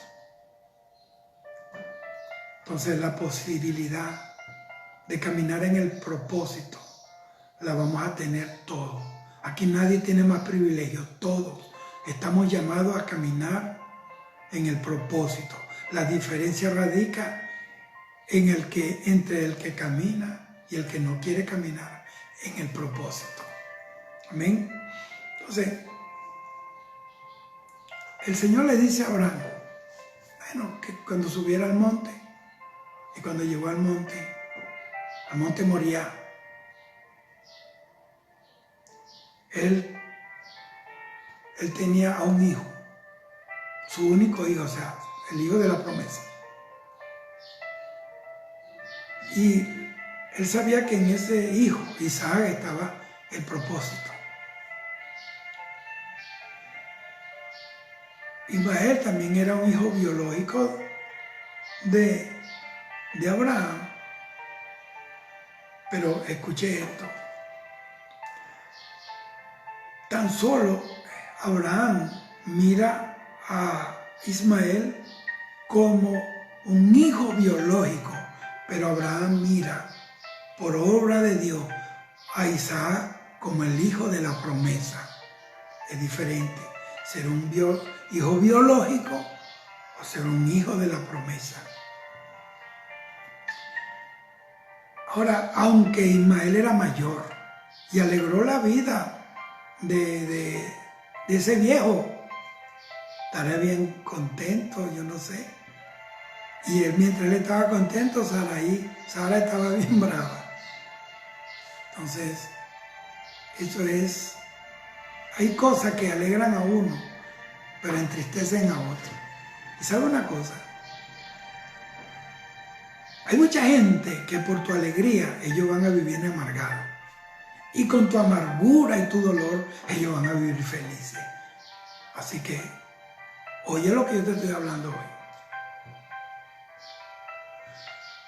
Dice que no todos son hijos, según lo que nacen por la carne, sino los que viven conforme a la promesa. Hoy, gracias a nuestro Señor Jesucristo, todos nosotros hemos sido hechos herederos de la promesa a través de su sangre, de su sacrificio, de su muerte y de su resurrección. Ahora, la diferencia es que nosotros nacimos como Ismael, de un vientre esclavo del pecado, sin promesa. Nacimos sin promesa. Además, si ella está sin nombre, el nombre no lo pusieron los hombres. Y ahora en el Evangelio hace que todos los que nacemos en Cristo Jesús lo hacemos bajo una promesa. En ti serán benditos la familia de la tierra. Entonces nacemos y tenemos un título. ¿Cuál es el título tuyo y mío hoy? Diga conmigo, la promesa. La promesa. Ese es nuestro título. Somos portadores de esa promesa. Pero ahora, aparte de esto, hay que caminar en el propósito. Vea, porque la promesa te obliga a caminar en el propósito, porque si tú dejas de caminar en el propósito, entonces la promesa no se activa. Bendito sea, esa es la condición. Tenemos que caminar en el propósito para que esa promesa se haga efectiva. Entonces, no hay acepción de personas para con Dios. Dios no mira todo por igual. Entonces, pero hay que caminar en la promesa. Hay que caminar en la promesa. Y aquí se va a definir los que son hijos de Dios y los que no son. ¿De qué manera? El que camina en el propósito, hijo de Dios. Y el que no, va a ser como Esaú, tirando flechas, cazando animalitos, cambiando la primogenitura por un potaje. Y eso. ¿Y sabe qué fue tremendo de Esaú? Fue de amargura para el corazón de sus padres, porque se casó con una egipcia, porque su madre era egipcia y le buscó una mujer egipcia. Mire, cuando Egipto es el mundo, y cuando la iglesia se mezcla con el mundo, y cuando la iglesia se casa con el mundo, eso es de amargura y de dolor para los ojos de Dios. Ahora, usted tiene que definirse hoy. O camina en la promesa y verá la gloria de Dios. O si no camina en la promesa, no espere nada de Él. Porque la bendición es activada cuando caminamos en el propósito. Entonces, el hecho de estar en el propósito de caminar hacia donde Cristo quiere que nosotros vayamos, que hagamos en la tierra lo que el Padre quiere que se haga, eso nos habilita a nosotros para ser hijos de Dios. Por eso la gente le dijeron, Nicodemo le dijo, sabemos que viene de Dios, porque nadie puede hacer lo que tú haces si Dios no está en él. Entonces, la gracia de ser hijo es la herencia. Mire, cuando un hijo nace, se activa un derecho, y ese derecho es la herencia. Cuando nosotros nacimos de la carne, se activó una herencia que es la muerte, porque la paga del pecado es muerte. Pero cuando venimos a Cristo y nacemos del Espíritu, entonces se activa un legado, se activa la herencia. Tú eres portador de la herencia. Hay dos padres que dan herencia. Satanás, la herencia de Satanás es ahora el infierno y después el lago de fuego. La herencia de Jesús es gloria en esta tierra, vida en esta tierra, bendición en esta tierra y en la vida eterna que nos espera su presencia. Gloria al Señor. Entonces, Una de las enseñanzas de estar en Dios es ser precisamente partícipe y heredero de todo. Cuando nos toma, cuando nosotros venimos a Cristo, enseguida nos recibe una herencia por la que nosotros no trabajamos, porque los hijos no trabajan por la herencia, es el padre que trabaja para dar herencia al hijo. Vea, en Gálatas capítulo 4, versículo 1 al 7, dice así: pero también digo, entre tanto que el heredero es niño, en nada difiere del esclavo. Quiero decir, que usted puede tener mucha herencia como hijo de Dios, pero si usted no ha madurado en el Espíritu, usted no tiene diferencia. Yo no tengo diferencia entre un esclavo. En nada difiere del esclavo, aunque es señor de todo, sino que está bajo tutores y curadores hasta el tiempo señalado por el Padre. Así también nosotros, cuando éramos niños, estábamos en esclavitud bajo los rudimentos del mundo. Pero cuando vino el cumplimiento del tiempo, Dios envió a su Hijo nacido de mujer y nacido bajo la ley, para que redimiese a los que estaban bajo la ley, a fin de que recibiésemos la adopción de hijos. Y por cuanto sois hijos, óigame bien, Dios envió a vuestros corazones el Espíritu de su Hijo, el cual clama: Abba, Padre. Así que ya no eres esclavo, sino hijo, y si hijo, también heredero de Dios por medio de Cristo. Mire, hermano, esto es para salir corriendo con la mano en la cabeza y gritar por toda esa calle. Porque la palabra es la que te dice la verdad. ¿Tú quieres saber la verdad? Oye la palabra, ve la palabra, léela. Entonces, uno de los grandes enemigos del propósito es precisamente la indisciplina, o esa tendencia, el hecho de saltarnos principios de la palabra. Cuando nosotros nos saltamos o dejamos de cumplir o nos saltamos la misma palabra, y eso hace que ya no obedezcamos a Dios, nos rebelamos a Dios y ya Dios deja de ser primero en nuestra vida. ¿Por qué? Porque si no cumplimos con Dios, no nos importa a Dios. Si no cumplimos su palabra, la Biblia dice: si alguno me ama, guardará mi palabra. Cuando uno ama a Dios, uno no se salta en nada de la Biblia. Todo lo vive en el proceso que sea. Entonces llega la hora de los hechos y Dios, escúchame esto, en Santiago capítulo 2, versículo 14, en el tiempo de la iglesia de Jerusalén, la iglesia primitiva, para ellos, para los creyentes, Dios era primero que todo. Por eso floreció, creció y Dios estaba con ellos. Santiago 2.14 dice: hermanos míos, ¿de qué aprovechará si alguno dice que tiene fe y no tiene obras? ¿Podrá la fe salvarle? Tenemos que activar la fe. Hay cosas que podemos hacer, pero no, escúchame eso, pero eso que nosotros hacemos puede producir en nosotros un efecto de retraso en el propósito. Tú puedes estar haciendo algo que de repente no es ni malo bíblicamente, pero te está retrasando en el cumplimiento del propósito.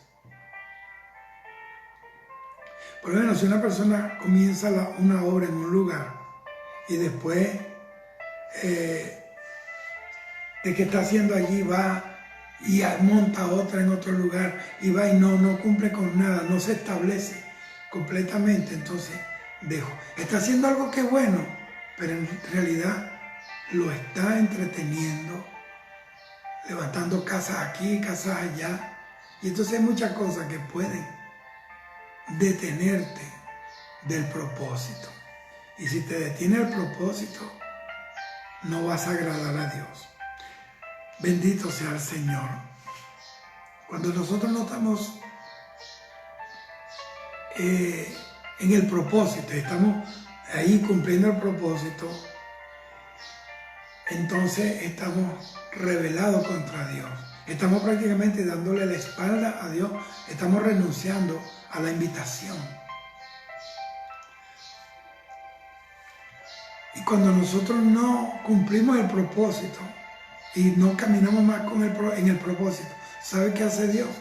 Dios nos toma, abre un cofre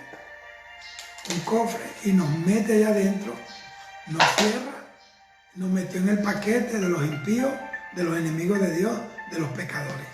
Isaías 9:17 dice: por tanto, el Señor no tomará contentamiento en sus jóvenes, ni de sus huérfanos, y viudas tendrán misericordia, porque todos son falsos y malignos. Mire lo que Dios dice a su pueblo.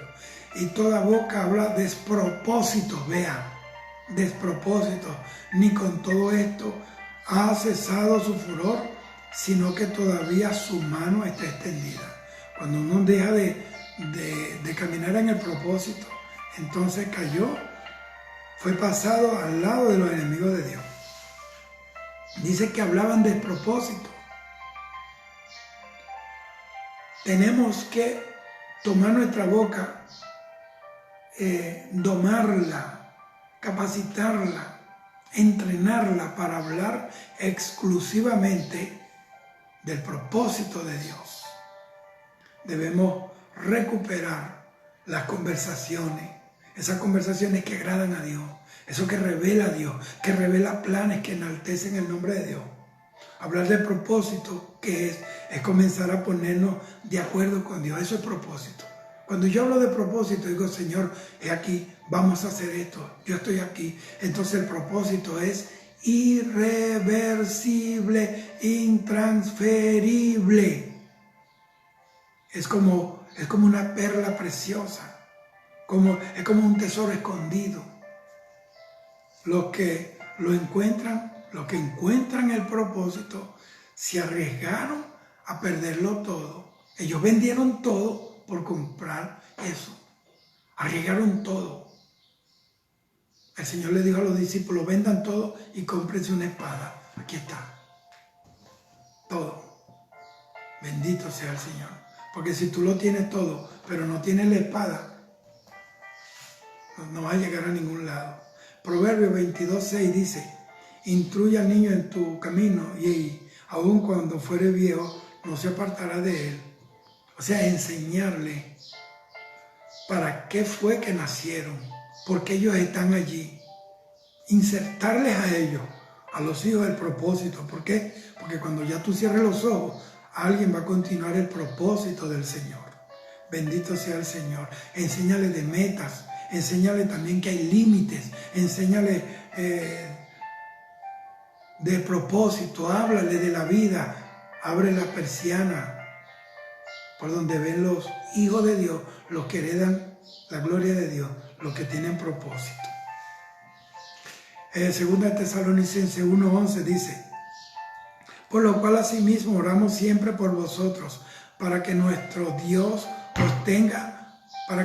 nuestro Dios os tenga por dignos de su llamamiento y cumpla todo propósito, vea, de bondad y toda obra de fe con su poder. Para que Dios nos llame, para que cumplamos su propósito, Él nos tiene que ver primero dignos. Lea la Biblia, segunda de Tesalonicenses 1:11. Acuérdense, los judíos le dijeron a Jesús: es digno de que le haga el milagro, porque nos hizo un templo, una sinagoga, y ama a la nación de Israel. Entonces, alguien digno es alguien que es indigno, es alguien no merecedor, descalificado, que ha sido descualificado para algo. Ahora, que alguien que no merece.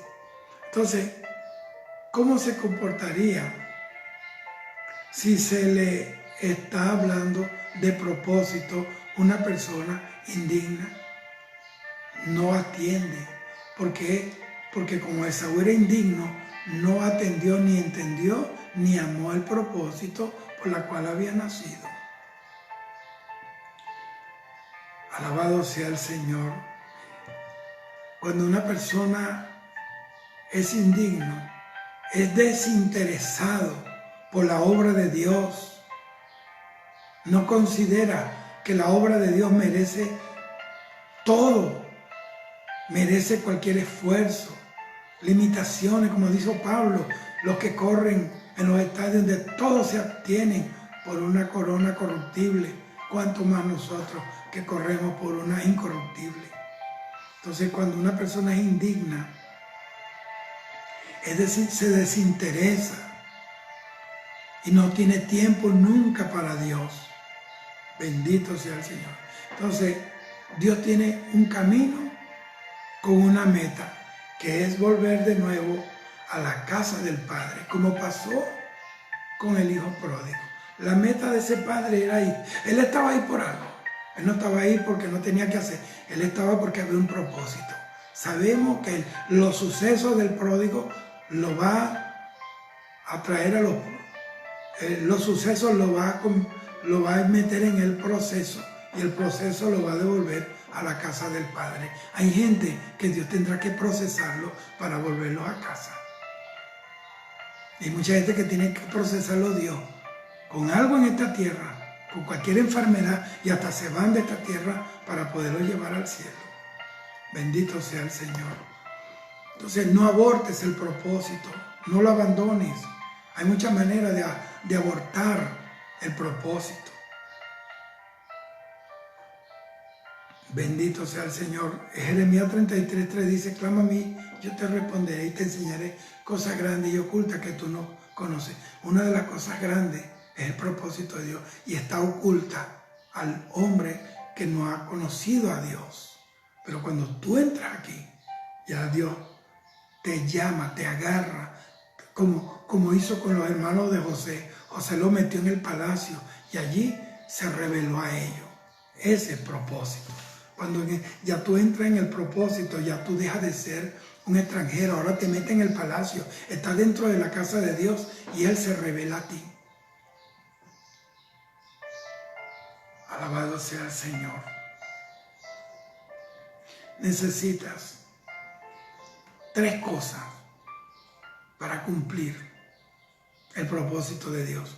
1 Timoteo capítulo 1, versículos 5 al 7 dice: pues el propósito de este mandamiento es el amor nacido de corazón limpio, de buena conciencia y de fe no fingida, de las cuales cosas, desviándose algunos, óigame, se apartaron a vana palabrería, queriendo ser doctos de la ley, sin entender ni lo que hablan ni lo que afirman. Gente necia. Mira, la primera cosa, hay de las 3 cosas que necesitamos para que el propósito pueda ser cumplido en nosotros es, primero, el amor nacido de corazón limpio. Necesita un corazón limpio y de ahí emane el amor. ¿Por qué? Porque el amor todo lo puede, todo lo espera, todo lo soporta.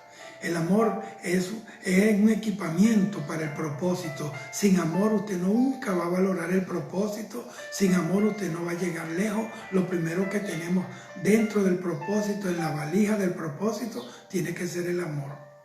Y ese amor es el que hace que el Espíritu Santo venga a tu vida. Lo segundo, la buena conciencia. ¿Qué es lo que desarrolla una conciencia limpia? Una buena conciencia. Saber que estoy trabajando para Dios. Yo tengo conciencia limpia porque yo sé que ni me puse aquí, ni fue antojo mío, ni me pusieron los hombres. Dios me he caminado agarrado de la mano de Dios todos estos años y estoy aquí por el propósito de Dios. Tengo una buena conciencia, y aunque gente quieran ensuciar mi conciencia diciendo 1000 cosas, no importa. Yo sé a quién sirvo y a quién sigo. Esto lo proporciona mi compromiso con Dios. Mi compromiso no es con el hombre, porque Dios es el que me hace descansar, aun cuando estoy agotado por el propósito. Judas no fue que traicionó a Jesús, lo vendió. Óigame, no fue que lo traicionó, fue que lo vendió. Jesús no se sintió traicionado por él. ¿Por qué? Porque en la última cena, la Santa Cena, la última, ¿en qué lugar? Mira, ya manifestó él quién era el que lo iba a entregar, por lo cual él puso su vida por la humanidad. En realidad, él sabía lo que estaba pasando. Lo tercero, necesitas una fe no fingida. Dice, queriendo ser doctor, sin entender ni lo que hablan ni lo que afirman. O sea, cualquier palabra que nosotros le hablamos a la gente, sin meterle primero el fundamento claro y llevarlo al propósito, no es buena. Porque usted puede hablar, pero si usted no fundamenta a esa persona en el propósito por la cual nació, entonces, y por la cual Dios está allí hablándole a través de usted, no va a funcionar. No funciona nunca. Dios quiere salvar a la gente. Entonces, hasta que no se revele el propósito, la gente no va a venir a Dios. Ahora, hay dos cosas que nos llevan al propósito, y con esto termino. Porque yo considero, como hombre de Dios, como maestro de la palabra del Señor, yo considero que esta palabra es importantísima para mí, para mi esposa que está conectada, mis gentes, y para ti. Hay dos cosas que te van a llevar al propósito, dos rieles, que es doctrina y conducta. Son dos rieles por donde viene el tren del propósito de Dios. Vea, 2 Timoteo capítulo 3, versículo 10 dice, pero tú has seguido mi doctrina, conducta, propósito, fe, longanimidad, amor, paciencia. Vea, ¿cuántos nombres usted ha visto en la Biblia con tanto éxito como el discípulo Timoteo, discípulo de Pablo? Pocos. Y lo tuvo solamente por haberse aferrado a las palabras de Dios, a la doctrina y a la conducta del apóstol Pablo. Entonces la Biblia dice en el libro de Hebreos 13:7 que debemos ver cuál es el resultado de la conducta de los pastores e imitar su fe. Pablo se pudo dar ese lujo de decir, tú has visto eso en mí, hazlo tú y vas a triunfar. Pablo lo decía, porque haciendo esto te salvarás a ti mismo y a los que te oyeren. Entonces, Pablo estaba preordenado en la vida de Timoteo y Timoteo lo reconoció a él como un padre, lo reconoce. Y así, mire, Timoteo era uno del montón, porque era hijo de madre creyente y padre griego.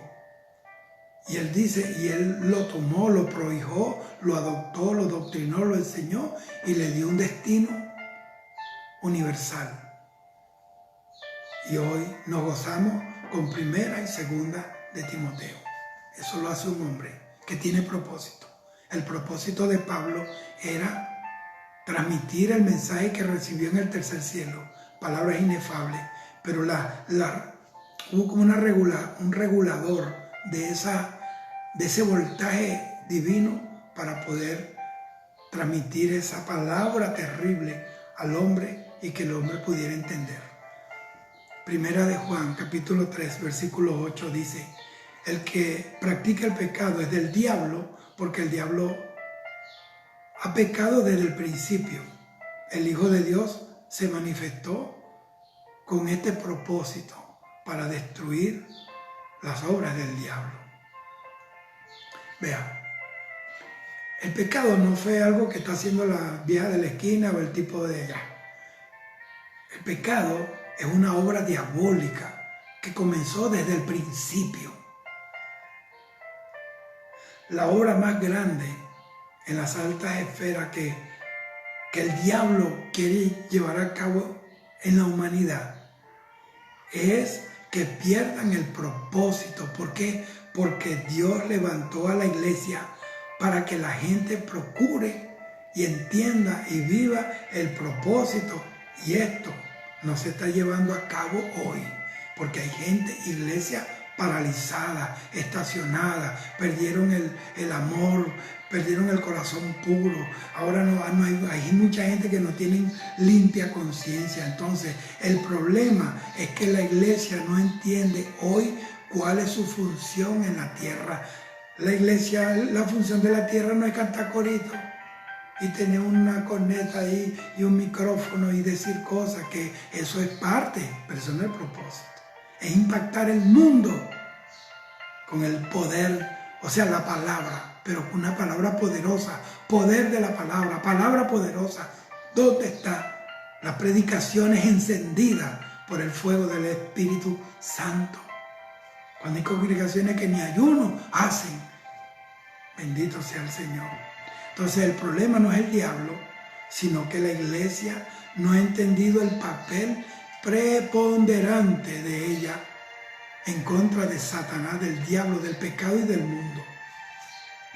El armamento de nosotros hoy es la palabra. Y lo menos que hace la gente hoy es hablar la palabra y estudiar la palabra. Y lo más tremendo, porque es relativo al tema, lo menos que hace la gente de la iglesia hoy es hablar la palabra de propósito. Entonces, para que la vida de un ser humano pueda ser cambiada, transformada, solo lo puede hacer la palabra.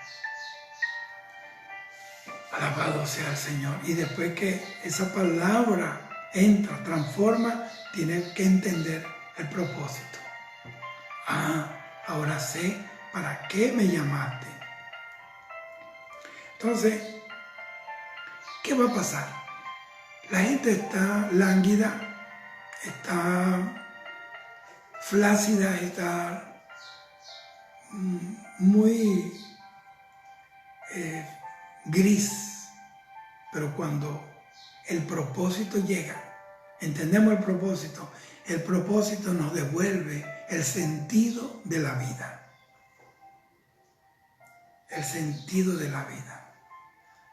Cuando un hombre ha entendido el propósito, es imposible que fuerza de este mundo o del otro mundo, visible o invisible, lo pueda detener. Una persona que sabe cuál es su propósito, nada lo detiene. Nada ni nadie. La iglesia está siendo detenida por tantas cosas porque dejó de caminar en la palabra, dejó de entender y vivir el propósito. Por eso cualquier cosa lo detiene. Están detenidos, estacionados. Cuando un hombre encuentra el propósito, va a entenderlo. Entiende ese propósito y va a vivirlo. Y entonces lo va a transmitir, o sea, va a transmitir ese propósito a todo el que pueda en la tierra. Que lo escuchen, que la gente me vea caminando hacia el propósito. Es lo que le va a impactar más que el que me escuchen. Cuando la gente me ve a mí caminando en el propósito de Dios, es más importante que la gente me oiga hablando de Dios. Es mejor, claro, es importante, pero es mejor caminar. Tú no puedes impactar al mundo hablándole de Dios sin caminar en el propósito de Dios. Óigame, 1 Corintios 2:9 dice, cosas que ojo no vio, ni oído oyó, son las que Dios ha preparado para los que le aman. 1 Pedro 4:1 dice, por tanto, puesto en que Cristo ha padecido en la carne, armaos también vosotros con el mismo propósito, pues quien ha padecido en la carne ha terminado con el pecado. El propósito es un arma. La palabra te enseña el propósito, te prepara para vivir la vida del propósito, pero el propósito en sí, cuando ya tú lo tienes arraigado, lo estás viviendo, se convierte en tu mayor arma, porque tiene un propósito. El solo hecho de ir en el propósito, el diablo me ve armado. Cuando el diablo sabe que yo tengo un propósito, ya estoy armado. ¿Con qué? Con el propósito. El simple hecho de ir fuera del propósito es más, me hace a mí más propenso, candidato a las tentaciones y a las ofertas del mundo. Cuando la gente acepta cualquier oferta jugosa del mundo, es porque dejó de vivir el propósito de Dios. Cuando tú estás viviendo en el propósito, mira, nada te mueve de ahí, nada te compra, tú no te vendes, nadie te quita, tú no te mueves, estás allí, estás allí. Entonces, ¿cómo recupero esto? ¿Cómo recupero mi armamento? ¿Cómo recupero mi pasión?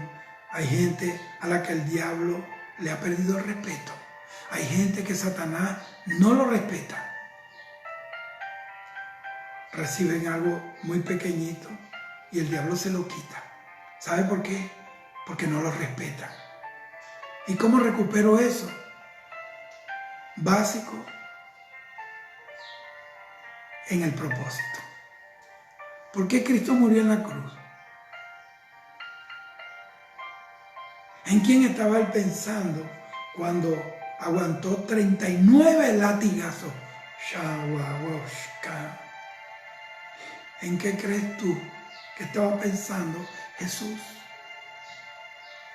Cuando estaba ahí, amarrado de un plinto, en el patio pretoriano, y unos tipos dándole latigazos, 39, que desgarraron sus carnes.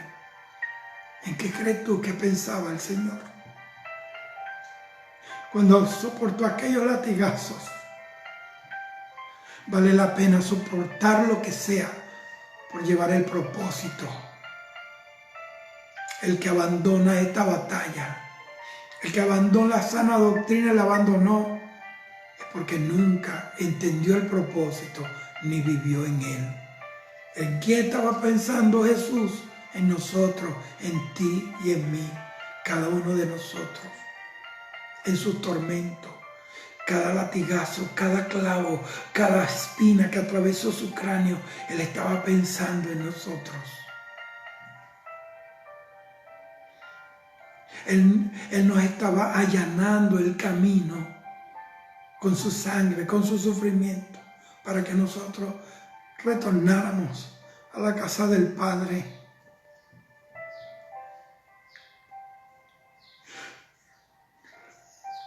Nadie conoció a Dios, sino el que vino de Dios.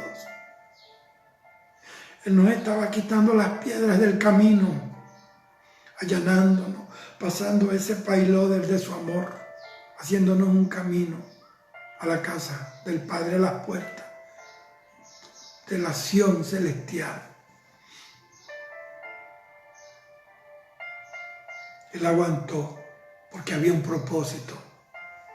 Si no hay propósito, no hay aguante.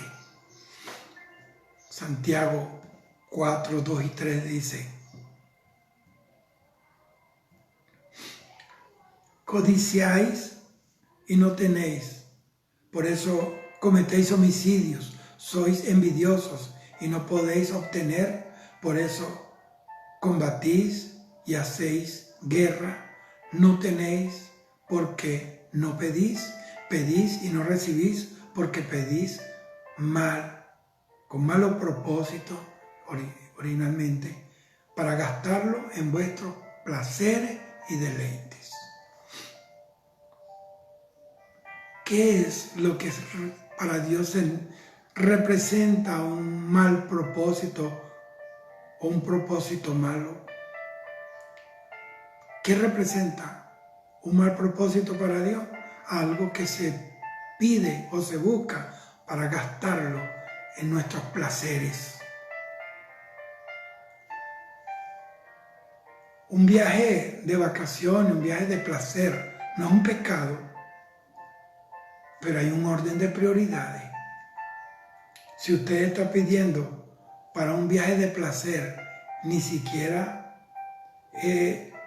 ha comprado o no ha entendido a dónde usted va a ir.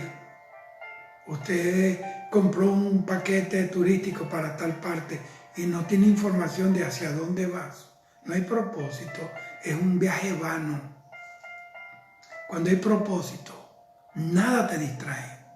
Yo he predicado en ciudades del mundo. Yo he predicado que tengo a 2 cuadras la playa, mejores playas. Y no me he bañado. No porque, ay, sea aburrido, no. Porque mi propósito era otra cosa. Había algo que me absorbía.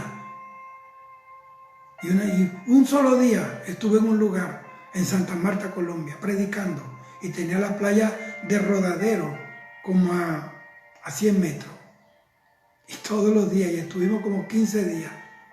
Y un solo día, que fue un martes o miércoles, me bañé para complacer a los hermanos y nos fuimos allá y nos bañamos, hicimos una sopa y comimos pescado frito. Esa es la parte que más me gustó. Pero yo le quiero decir, hay momentos en que nada te llama la atención. Cuando tienes propósito en tu vida, solo hay una cosa. Es como el búfalo. Dice que tenemos la fuerza del búfalo. ¿Por qué? Mira, escúcheme, se ha logrado descubrir los científicos que el búfalo tiene algo. Es que tiene un mapa, tiene un croquis mental y él va caminando. Y él no se detiene hasta que llega a ese lugar. Y el búfalo tiene un enemigo, que es el león. Y siempre que el búfalo va hacia su propósito, hacia el punto que tiene dibujado en su mente, en su cerebro, se va a conseguir un león para detenerlo, para desviarlo, pero el búfalo tiene algo que no esquiva el camino, no deja el camino por leones que haya. Necesitamos la fuerza del búfalo, proyectarnos en el propósito y no detenernos hasta que lleguemos a la Nueva Jerusalén. Bendito sea el Señor. Entonces Proverbio 28, 19 dice: el que labra su tierra se saciará de pan, mas el que sigue a los ociosos se llenará de pobreza. Mire, cuando una persona es ociosa, que no está establecida, siempre va a tener problema y más problemas. No tiene. Proverbio 28, versículo 20 dice: el hombre de verdad tendrá muchas bendiciones, mas el que se apresura a enriquecerse no será sin culpa. Vea, la iglesia, yo he visto que tiene la capacidad de ganar, pero no de enviar. Óigame, he visto muchas congregaciones donde la gente llega y ahí no los quiere, los encadenan. Y si hay algún propósito en uno, mira, el Señor no, tú todavía no estás preparado. ¿Por qué? Porque la visión pastoral es una visión paternal. Él es feliz tener la iglesia llena, es feliz. Como el padre que tiene sus nietos y sus hijos de un fin de semana en su casa, es feliz. Ese es el padre. Y eso no es malo, eso es bueno, un corazón paternal. Pero en cambio, un apóstol, un profeta, no, siempre le va a dar un empujón, le va a dar una palmada a alguien para que vaya al propósito.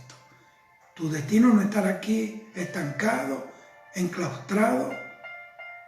Aquí no. Sal a cumplir el propósito de Dios. Eso fue lo que hizo el Señor con los apóstoles. Mateo capítulo 10 los envió. Entonces necesitamos entender esto, que en muchos lugares han ganado almas, pero no tienen la capacidad de enviarlo, porque no quieren que salgan. No quieren que uno por envidia, otro porque no quieren, por temor a que va a tener una congregación mayor, cosas como esas, tonterías.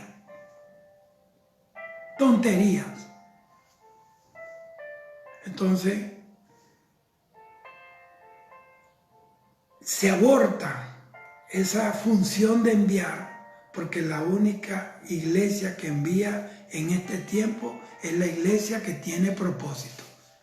Shema, yo quiero decirte, cuando la iglesia perdió el propósito, ya no sale a la calle a predicar, porque ese es el propósito de estar aquí. Cuando la iglesia perdió el propósito, ya no envía a nadie, pero la iglesia que tiene propósito se conoce porque está enviando de continuo. Por eso la iglesia de Jerusalén enviaba a los apóstoles, enviaba a Pablo, enviaba a Silas, enviaba a Pedro, enviaba a Juan, enviaba a Marcos. Hay un constante movimiento. Pero cuando la iglesia pierde el propósito, se queda como la mujer de Lot, vuelta una estatua de sal. La sal representa la palabra, pero se vuelve una estatua, porque a nadie va a afectar, nunca mientras esté allí de brazos cruzados. Así que, gloria al Señor. Aleluya. Tenemos que enseñarle a la gente el propósito. Lucas 7:29 dice, cuando todo el pueblo y los recaudadores de impuestos le oyeron, reconocieron la justicia de Dios siendo bautizado con el bautismo de Juan. Vea, necesitamos entender cuál es el propósito. Bueno, que la iglesia tenga su debida estatura. La iglesia tiene que crecer, la iglesia tiene que sanarse, santificarse. Dios nos ha llamado a entrenar, a capacitar para enviar. Porque ese es un ciclo obligatorio de la iglesia. Te llama, te capacita y te envía. Necesitamos eso hoy. Porque necesitamos hombres y mujeres enviados por el Espíritu Santo, pero que conozcan propósito. Porque el hombre que sale a predicar, o de misionero, de evangelista, o mujer, que no tiene propósito, que no entiende esto, cuando va a predicar a otro estado, a otra ciudad o a otro país, en vez de estar buscando a Dios, buscando la dirección, anda por ahí visitando los malls, viendo las vidrieras, comiendo parrilla, comiendo hot dog y hamburguesas y porquería, y tomándose fotos con los monos en los zoológicos y caminando y metiéndose en los ríos, en las playas y lanzándose por los toboganes en las playas y en las piscinas y se toman las fotos. Eso no tiene propósito. Lo que tienen es un problema con Dios. Cuando una persona tiene propósito, es serio. Es un compromiso. Es como cuando un hombre tiene compromiso por amor con una mujer. Pueden pasarle 1000 mujeres. Ninguna le interesa. Tiene un propósito. Solamente ahí tiene a una. Más nada. Ese propósito. Así que Dios quiere propósito. Vamos a orar. Estuvo largo esto. Pero como esto está grabado en internet, usted puede o verlo por pedacitos si quiere, cuando esto le va a servir. Vamos a orar. Padre, te doy gracias por tu palabra, mi Dios. Bendito Dios, te pido que tu gloria fluya. Fluya, Señor, fluye ahora. Rompe cadenas, Señor. Toda trampa del diablo, Dios mío. Mira, Señor querido, esos desvíos, esos paralelos, Señor, esas encrucijadas mentales, espirituales que el diablo ha puesto para que los hombres y mujeres pierdan el propósito, pierdan la línea de la dirección espiritual. Señor Dios mío, que están cogiendo otros caminos. Señor Dios mío, se está perdiendo el propósito. Te pedimos, Padre mío, reprendo tu espíritu de confusión, tu espíritu maligno en el nombre de Cristo. Y te pido, Señor, que tú reoriente, Señor, vuelva a orientar al pueblo en el propósito, Señor, en el nombre de Jesús. Amén y amén. Bueno, Dios me la bendiga y me lo bendiga, y que la paz del Señor esté en sus corazones, y sepan, sin propósito no se llega a ningún lado, porque el propósito es el permiso de Dios para vencer, para triunfar en la vida. Dios te cuide.